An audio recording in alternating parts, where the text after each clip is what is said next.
পদ্মা নদীতে পানি কমার সঙ্গে সঙ্গে দেখা দিয়েছে ব্যাপক নদীগর্ভে বিলীন হচ্ছে বসতবাড়ি, ফসলি জমি ও বিভিন্ন শিক্ষা প্রতিষ্ঠান। ভাঙনের হুমকিতে ঘরবাড়ি ভেঙে অন্য জায়গায় নিয়ে যাচ্ছেন নদীপাড়ের বাসিন্দারা। এ চিত্র চাঁপাইনবাবগঞ্জের শিবগঞ্জ ও সদর উপজেলার পদ্মা নদীর তীরবর্তী এলাকা ও চরের ৫টি ইউনিয়নের। ২ সপ্তাহ ধরে পানিবন্দী থাকার পর পানি কমতে থাকায় ঘরে ফিরতে শুরু করেছে চর ও পদ্মাপাড়ের বাসিন্দারা। তবে পানি কমলেও নতুন করে ভাঙন আতঙ্কে দিন কাটছে নদী তীরের বাসিন্দাদের। বন্যার পানি কমতে শুরু করেছে, এখন আবার নতুন করে একটা আতঙ্ক দেখা দিয়েছে, নদী ভাঙন। ভাঙন রক্ষার জন্য স্থায়ী বাঁধ, এই স্থায়ী বাঁধ দ্রুত আমরা দাবি জানাচ্ছি। বসতি বাড়ি, জমি জামা সব নদীতে বিলীন হয়ে যাচ্ছে।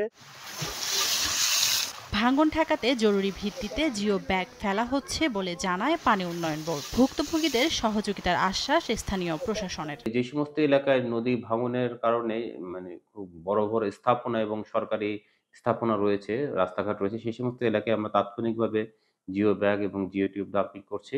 পার্মানেন্ট প্রোটেকশনের জন্য আমাদের একটা প্রজেক্ট জমা দেওয়া আছে। আমরা অতি দ্রুত ভাঙন কবলিত পরিবারের জন্য সাহায্য পেয়ে যাব। এছাড়া সেখানে পশু খাদ্যের দরকার এবং শিশু খাদ্যের দরকার, এই দুটো বিষয়ই আমরা মন্ত্রণালয়ে পাঠিয়েছি। গত ২ সপ্তাহ আগে পানিতে তলিয়ে যায় জেলার ৫ ইউনিয়নের প্রায় ১১,০০০ পরিবার ও ২,০০০ হেক্টর ফসলি জমি।